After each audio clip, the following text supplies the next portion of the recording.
Grand Isle oyster, where the best oyster in the world is grown. This is where alternative oyster culture began. Really savory with a little bit of sweetness. I'll put mine up against anybody's. That's no doubt. If you think you got a better oyster, come on, we got this. Grand Isle is where it started. It's where the oyster, the all-bottom oyster industry took shape and has grown to where it is today. It captures just a bit of history on a new, different way of growing oysters here in Louisiana. If you look at Grand Isle on a map, we're the last little spit of land pretty much in Louisiana. People come here to eat oysters, and it's very gratifying to see people eat our oysters and they want more oysters, or they want to lease oysters and grow oysters on our farms. There have been some really nice grants that have come about through Louisiana Sea Grant and a few other organizations.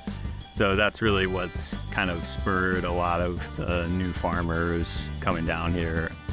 You know, I started this about 8 years ago as a hobby once I retired from corporate America, and I love it. You know, my wife says, "You never get tired of talking about oysters," and I said, no.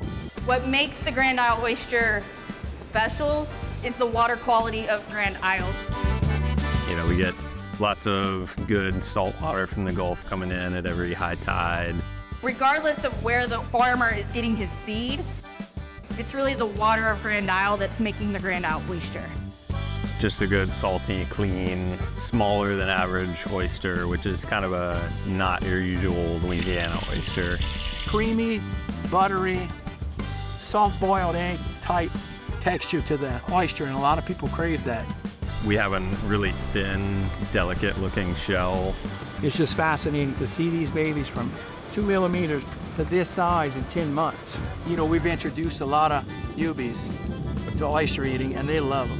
That's what I'm most proud of. I'm very happy to hear people say, "Oh, these are great oysters. AOC oysters are boutique oysters. They're not your traditional oysters." And so our oyster farmers work very hard to grow and harvest these oysters, and it's like nurturing and taking care of children.